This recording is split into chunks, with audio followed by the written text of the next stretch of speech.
warahmatullahi wabarakatuh. Alhamdulillah. Alhamdulillahirrahmanirrahim. Wassalatu wassalamu asrofil anbiya wal mursalin wa ala alihi washabihi ajmain.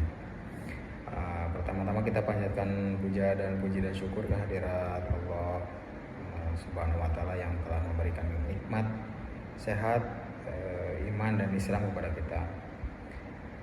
Di sini saya akan memperkenalkan diri. Nama saya Asep Muhammad Ramdhani.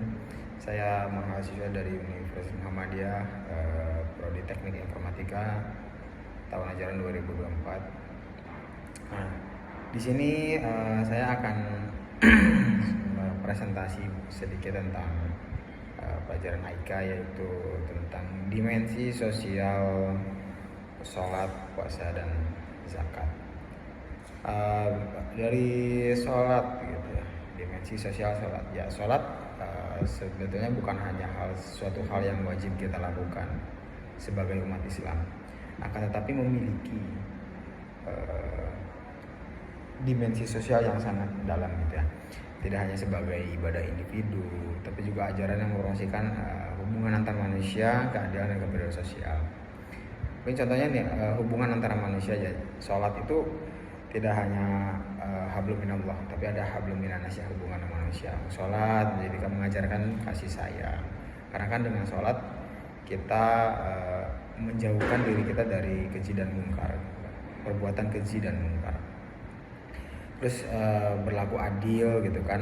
Adil di sini adalah ya tidak ada membeda-bedakan sholat. Mungkin contoh dimensi soalnya kayak orang sama, semua mau masuk ke masjid pasti tanpa alas kaki gitu kan. Saya contohnya seperti itu.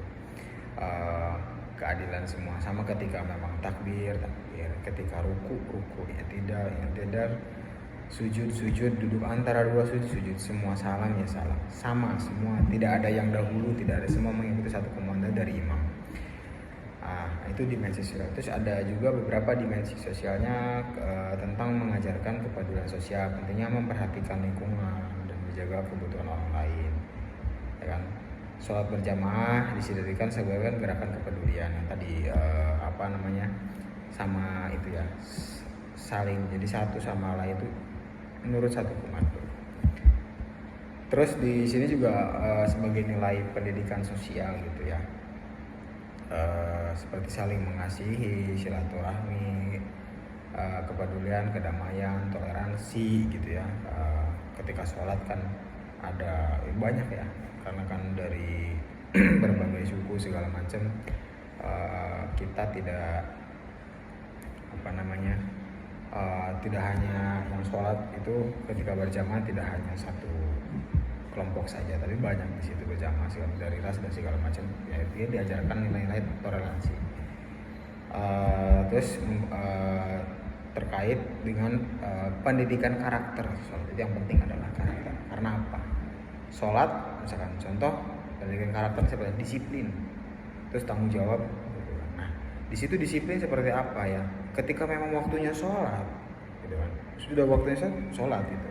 Ketika memang belum waktunya, tentu tidak akan ada istilahnya mendahului waktunya sholat, tidak mungkin. Ataupun ketika pengen sholat zuhur tapi udah masuk asar, itu tidak bisa gitu kan. Jadi ketika itu mengajarkan kita disiplin seperti itu. Nah, berani ke puasa ya, dimensi sosial tentang puasa gitu kan. Sebenarnya di sosial puasa itu bukan hanya menahan rasa lapar, tetapi juga di dimensi sosial untuk puasa itu jadi kita merasakan empati gitu kan, merasakan bagaimana rasanya lapar gitu kan. Saudara-saudara kita yang tidak istilahnya untuk makannya susah, jadi kita merasakan empatinya sendiri. Jadi untuk kita menjadi lebih rendah hati. Selain itu juga menjadikan kita sehat gitu kan. Terus sosialnya yang lain lagi adalah kita tuh mengerti, paham bahwa tidak menjadi lebih sabar gitu kan, emosi segala macam gitu kan. Seperti itu ya, bukan hanya menahan lapar saja gitu kan, tapi juga sebagai ya bentuk kita sosial solidarity gitu kan. terus self control untuk diri kita sendiri gitu kan, mengontrol nafsu segala macam, dari nafsu istilahnya nafsu birahi atau segala macam, dan kemarahan gitu kan. Terus social care, kita menjadi peduli selama berpuasa. Contoh misalkan ada berbuka segala macam gitu kan, kita jadi saling menyiapkan untuk berbuka. Ketika memang waktu berbuka kita membagi satu sama lain gitu kan. Terus respect gitu kan. Respect di sini ya saya tidak merugikan orang lain gitu kan, kayak toleransi gitu kan juga sama di sini ya, secara sesama muslim. Nah, kita beralih ke dimensi sosial yang tentang zakat gitu kan. Zakat bukan hanya soal memberi gitu kan, tetapi juga di situ adalah ada dimensi sosial yang itu kan mencakup beberapa aspek penting yang terkait dengan kehidupan masyarakat. Berfungsi sebagai instrumen untuk mengurangi ketimpangan ekonomi, meningkatkan keadilan sosial, dan mendorong solidaritas antara sesama muslim. Contohnya ya seperti keadilan gitu kan, mengurangi yang seperti contohnya zakat, ada namanya zakat fitrah gitu kan. Mungkin itu zakat yang wajib dikeluarkan oleh umat muslim dalam 1 tahun ketika memang menjelang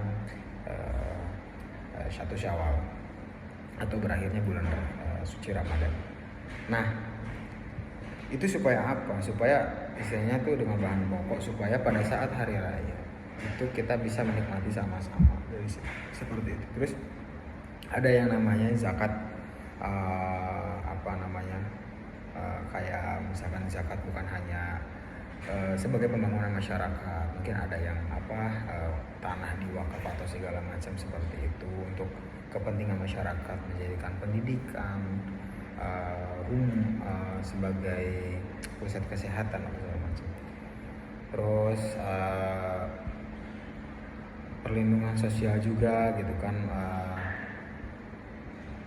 kayak perlindungan sosial memberikan kepada yang butuh, fakir, miskin, dan segala macam gitu kan. Itu juga zakat. Jadi bukan hanya zakat itu hanya dikeluarkan hanya dikeluarkan saja setahun sekali gitu kan, tapi sebagai alat restribusi kekayaan yang istilahnya supaya umat muslim ini tidak merasakan yang namanya tuh ketimpangan sosial gitu kan ya, dari yang kelebihan harta atau muzaki disebutnya kepada yang membutuhkan atau mustahik gitu kan. Jadi memberikan sebagian mungkin dengan untuk bahan pokok ataupun kebutuhan dia sehari-hari seperti itu. Jadi dimensi sosial di sini kan banyak ya seperti itu. Dimensi sosial ada sholat, puasa, dan zakat. Jadi kesimpulan dari dimensi sosialnya dari di sini mencakup aspek kebersamaan, kepedulian, dan solidaritas sosial sesuai dengan apa yang sebelumnya saya sebutkan. Mungkin itu saja dari saya, mungkin sedikit sharing ya dan presentasi dari saya terkait dimensi sosial antara sholat, puasa, dan zakat. Kurang lebihnya mohon maaf, itu kan dikarenakan saya hanya manusia biasa gitu kan.